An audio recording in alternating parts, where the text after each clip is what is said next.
maintenant, bien sûr, je vais passer à la diapo suivante, mais comme d'hab, il y a un blocage au niveau de mon ordinateur. La diapo ne veut pas passer. Je vais faire comme m'a dit Leïla l'autre fois, c'est-à-dire sortir carrément de... Voilà. Voilà. Bien. Alors, je vais agrandir un tout petit peu. Est-ce que vous voyez, mon écran? Voilà, je vais agrandir un peu. Je vais garder les diapos comme ça, pas en diaporama pour éviter le risque de blocage. Voilà, maintenant, donc après ce petit tour sur ce que nous avons fait au cours des 2 webinaires précédents, celui du 3 novembre et celui du 11 décembre, je vais passer maintenant à l'objet de ce webinaire, c'est-à-dire le renforcement des compétences. Alors, qu'est-ce qu'on entend par renforcement des compétences? Ce terme existe depuis les années 90. Il englobe les compétences humaines, scientifiques, technologiques, organisationnelles et institutionnelles du pays. Alors plus tard, quand on parle de renforcement des compétences, on évoque un mode participatif de renforcement des compétences communautaires. Et après, on définit le plus souvent donc, le renforcement des compétences comme étant les activités, les ressources et le soutien aux personnes et aux communautés pour prendre des mesures efficaces dans le développement de leur communauté. Donc, ce sont des mesures qui permettent le développement de la communauté. C'est ça, actuellement, c'est cette dernière définition qu'on utilise le plus pour parler de renforcement de compétences. Donc, le renforcement des compétences au niveau de la communauté, il est devenu un élément central de la promotion et de la santé et de la société. Désolée. Voilà. Voilà, je l'ai mis sous silence. Mais un aspect très très important qui revient quand on définit le renforcement des compétences, c'est la coopération avec les acteurs clés locaux. Sans la coopération des acteurs clés locaux, on ne peut pas parler de renforcement des compétences.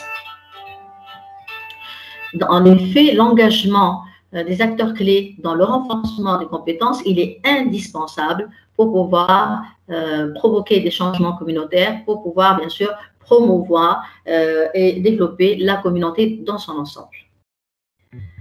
Alors, quel est l'objectif du renforcement des compétences?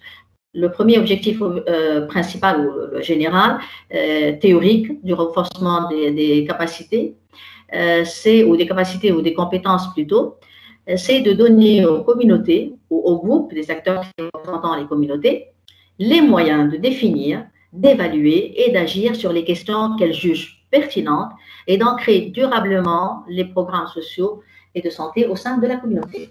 Ça, c'est l'objectif général du renforcement des compétences. Alors, quel est l'objectif en relation avec notre modèle TechMed? Alors, pour nous, le renforcement des capacités ou des compétences, c'est de donner, donc là, c'est la même chose, mais au fait, c'est de donner, avec la participation des acteurs clés, la possibilité à la communauté de perfectionner ses compétences dans le domaine de santé et dans le domaine social. Bien sûr, en relation avec les activités et avec les actions que nous allons mettre en place au niveau de la société, en relation avec le modèle TechMed et aussi en relation avec les personnes âgées et leur entourage. Voilà, donc c'est les définitions, l'objectif et un petit tour de ce que nous avons fait auparavant. Je passe tout de suite la parole au professeur Yajel Srili, qui va, elle, vous présenter quelques domaines de renforcement des compétences en relation avec le modèle TechMed et qui seront la base de notre discussion tout à l'heure. À toi la parole, Yajel. Donc, je vais partager. Bonjour tout le monde, merci Génila. Alors, je vais partager mon écran. Est-ce que vous voyez mon écran? Oui, d'accord. Merci. Bon. On voit ton écran, ça va. OK. Merci Gélila, j'enchaîne. En fait, il y a 9 domaines de renforcement des compétences communautaires et on va voir un par un ces domaines. Le premier qui concerne donc la participation. En fait, ce domaine consiste à renforcer donc les compétences en matière de participation des acteurs clés. Et dans ce sens-là, on propose qu'on renforce les compétences en matière de partenariat multisectoriel, c'est-à-dire une équipe dans le domaine de la santé pourrait travailler et collaborer avec une équipe d'un autre secteur ou une équipe du secteur public avec une autre du secteur privé, etc. Et avec cette collaboration, il y aura une synergie d'action et un partage et une mobilisation des ressources. Concernant le deuxième domaine qui est le leadership, et là, on s'intéresse notamment au leadership local, à l'échelle locale. Et donc, c'est important si on veut améliorer les compétences communautaires, c'est important de développer le leadership local. Et là, on propose un projet de formation en leadership local et ça peut être donc accompagné d'une application dans un centre d'accueil. Bien sûr, toutes ces propositions de renforcement des compétences sont à discuter tout à l'heure et à valider.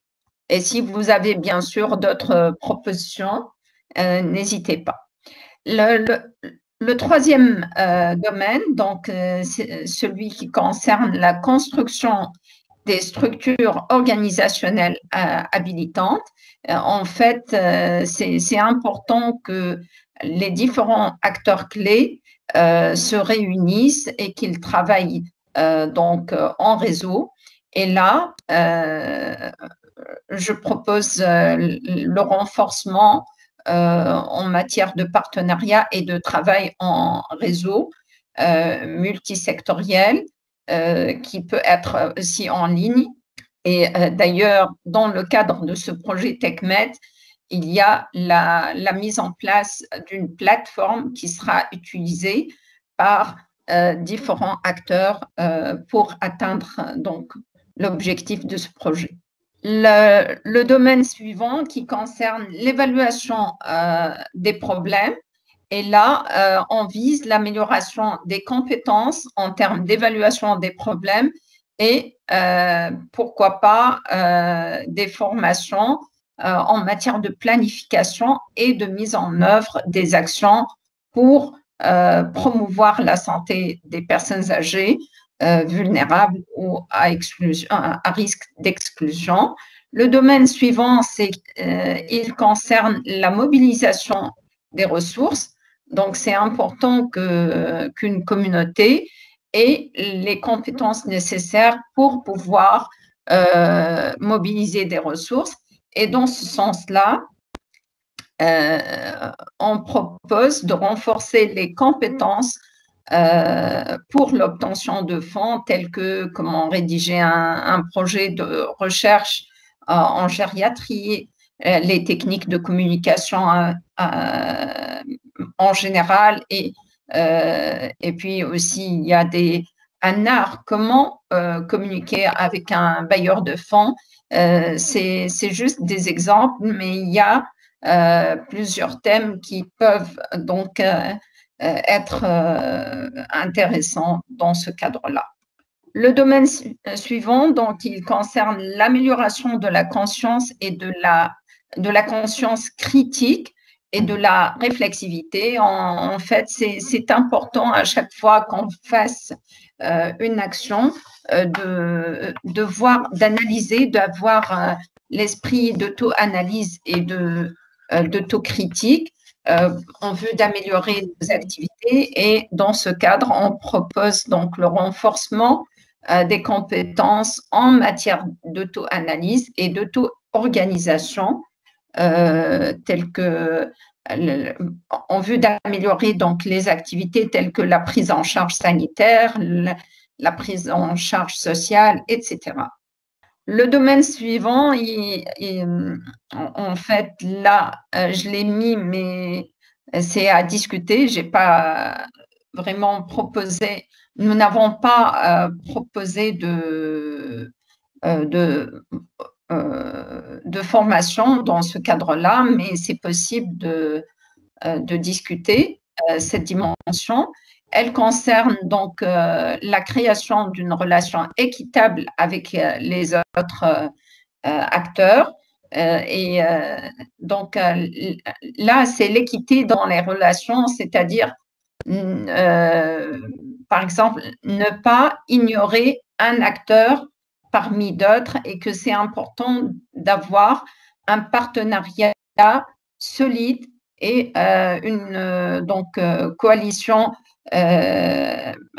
disons, solide et qui permet ainsi d'avoir une synergie d'action et de pouvoir utiliser d'une manière rationnelle les ressources disponibles dans les différents secteurs et ainsi renforcer le réseau et atteindre les objectifs de promotion de la santé des personnes âgées. L'autre dimension aussi qui concerne le renforcement des liens avec d'autres organisations, et c'est le rôle des agents extérieurs, c'est en vue aussi de renforcer le réseau ou le groupe d'acteurs pour qu'il assume l'autorité et qu'il puisse prendre ses propres décisions à l'échelle, notamment à l'échelle locale. Donc, une certaine autonomie de force et de décision. Le dernier domaine, il concerne donc la gestion de programmes. Et là, on propose le renforcement du contrôle sur la gestion de programmes et donc la formation en management de programmes qui concerne donc la santé des personnes âgées. Voilà, donc c'est ça les 9 domaines de renforcement des compétences de la communauté. Donc, à vous de voir quelles sont les propositions que vous pensez être les plus, disons, les plus intéressantes. Et si vous avez donc une idée ou une proposition, merci de la proposer maintenant pour qu'on la discute et qu'on valide quelles sont donc les actions de renforcement des compétences communautaires qu'on devrait donc choisir à appliquer dans le cadre de ce projet TechMed. Merci. Jelila? Oui, Hejel. Merci, Hejel. Merci.